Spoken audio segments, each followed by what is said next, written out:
Hey guys, let's get more news about Dallas, but first, don't forget to subscribe and leave your like.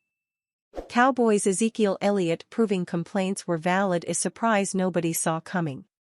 No position has created more controversy this season for the Dallas Cowboys than running back. That remained the case before kickoff against the San Francisco 49ers as starter Rico Dowdle was ruled out with an apparent illness that befell him upon arriving at Levi's Stadium. Dowdle's surprise absence thrust Ezekiel Elliott into a starting role. In a timeshare with the newly active Dalvin Cook, Elliott made his first start Sunday night since the season opener. While Cowboys fans tempered expectations for the NFL's worst rushing attack, they have actually found reasonable success on the ground against a normally stingy 49ers defense. Elliott has played a big part in that, and he punctuated the offense's best drive in weeks with a touchdown to put Dallas in front 7-3 in the second quarter. If you remember, Elliott expressed frustration with his role within the offense after the Cowboys defeated the Steelers in Week 5. Elliott was apparently dumbfounded by his lack of opportunities in the red zone, per team reporter Clarence Hill Jr. of DLLS Sports. Elliott's complaint, for lack of a better term, came after Rico Dowdle fumbled while trying to hurdle into the end zone versus Pittsburgh with seconds left in regulation. If not for Dak Prescott diving on the football, the Cowboys would have lost the game. While Elliott's words came off as selfish, it turns out they had some truth to them. The two-time rushing champion has long been one of the best goal line running backs in the NFL. He has an unteachable nose for the end zone, and that proved true on his second quarter touchdown. It is no secret that Dowdle is the best RB on the roster. Elliott has taken a distant backseat to the former undrafted free agent, but he has proven on multiple occasions this season that he can still be effective in a timeshare. It just so happens that he is exceeding expectations versus the 49ers in a lead role. There's still a lot of game left, but Elliott was a catalyst on Dallas' TD drive, and that is currently the difference in the game. He has 6 carries for 49 yards, and counting. It's already the most yards he's had in a game this season, and his 4.8 yards per carry is by far his best output. Jerry Jones' family involved in scary accident before 49ers game. The Cowboys failed to mount a comeback and ultimately lost to the San Francisco 49ers, 30-24, for their Week 8 matchup on Sunday Night Football. Moreover, before the game, team owner and general manager Jerry Jones' family figured in a scary accident as the car carrying Charlotte Jones, Jerry Jones Jr., and Shai Anderson Jr. collided with a rising barricade outside Levi's Stadium. After medical staff checked out Jones Jr. and Charlotte Jones, they attended the game. The fear, according to members of the Jones family, is that Charlotte may have suffered a rib injury, and that Jerry Jr. has a head injury, according to a report from The Athletic's Michael Silver on X, formerly Twitter. However, more reports indicated that nobody from Jerry Jones' family suffered any injury from the accident, according to a report from James Berzuela for Newsweek. At the time of the accident, the Cowboys GM, together with Stephen Jones, were riding in another car. While Jones' family came out lucky after the incident, the Cowboys coughed up another defeat and fell to 3-4, losers of 2 straight. The team has floundered after signing quarterback Dak Prescott to a $240 million extension, receiver CeeDee Lamb to a $97 million multi-year deal, and cornerback Trayvon Diggs to another multi-year $97 million deal. Moreover, the team's struggles have led analysts like Skip Bayless to call for firing Mike McCarthy, though Jerry Jones has refused to do so.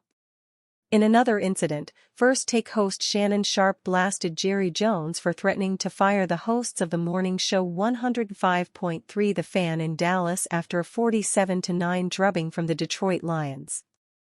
Among these issues are the Cowboys' refusal to sign Derrick Henry in free agency, who's now dominating for the Baltimore Ravens.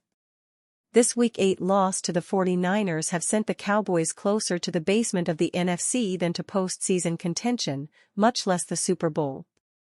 Asked about the loss, McCarthy could do nothing but express regret. "We're disappointed. "Our men really had a good week of preparation," the coach said after the game, via Todd Archer of ESPN. "I thought there were areas of improvement. But still, we have a ton to work on." However, one cause for hope, dimly enough, is that the Cowboys had gone 3-4 with a healthy Dak Prescott in 2018, where a midseason trade for Amari Cooper, now with the Bills, propelled them to a 10-6 finish. They also won the NFC East and a playoff game. "We know what it takes in this league," Prescott said. "You got hot, you got rolling, that's all you're looking to do. That's my point, that this is frustrating but nobody is giving up." Inspiring speeches aside, the Cowboys' next opponents, the Commanders, Falcons, Texans, and the Eagles, have combined for a 22-9 record through Week 8, winning all of their games. Unlike the last time, there might not be a mid-season trade coming to save the team's season. Ultimately, they might have to save them from themselves. But if the fans had their way, the first change might have to come from the top. Another crushing loss for the Cowboys. Is this the end of Mike McCarthy's run with Dallas? The Dallas Cowboys season, once brimming with optimism, seems to be teetering on the edge of collapse following yet another disheartening defeat. Sunday night's matchup against the San Francisco 49ers was supposed to be an opportunity for redemption, a chance to rebound after their recent blowout loss to the Detroit Lions. But instead, the Cowboys found themselves in familiar territory, outmatched and outclassed by a team they hoped to measure up to. For fans, there was still some room for hope. Dallas may be 3-4, a record that doesn't spell complete disaster in the NFL, especially when the playoff race is still wide open. But what's becoming more apparent is that the Cowboys have yet to prove they can rise to the challenge against top-tier teams, an issue that has plagued them all season and raised serious questions about leadership at the helm. Once again, Dallas entered this game off a bye week, seemingly recharged and prepared to make a statement. Yet, the 49ers quickly took control, exploiting weaknesses on both sides of the ball. By the third quarter, San Francisco led by 17 points, having outgained Dallas 381-167 in total yardage, a stark indication of the Cowboys' inability to keep pace with stronger opponents. The fourth quarter offered a glimpse of hope, with Dallas managing to score 2 touchdowns. But even then, the effort felt hollow, as San Francisco's defense primarily played shell coverage, keeping the Cowboys' offense in check. When Dak Prescott finally had a shot to engineer a game-winning drive, it ended abruptly in a 4-and-out, not gaining a single yard. It's a scene that's becoming all too familiar this season. Back in Week 2, the Cowboys were steamrolled by the New Orleans Saints, 44-19. Just a week later, they faced the Baltimore Ravens, who were up 28-6 before allowing Dallas a comeback that fell short, mirroring Sunday's game. Though the Cowboys outscored the Ravens 19-0 in the final quarter, Baltimore held on for the win just as the 49ers did. And you, fan? What do you think of the situation of Mike McCarthy?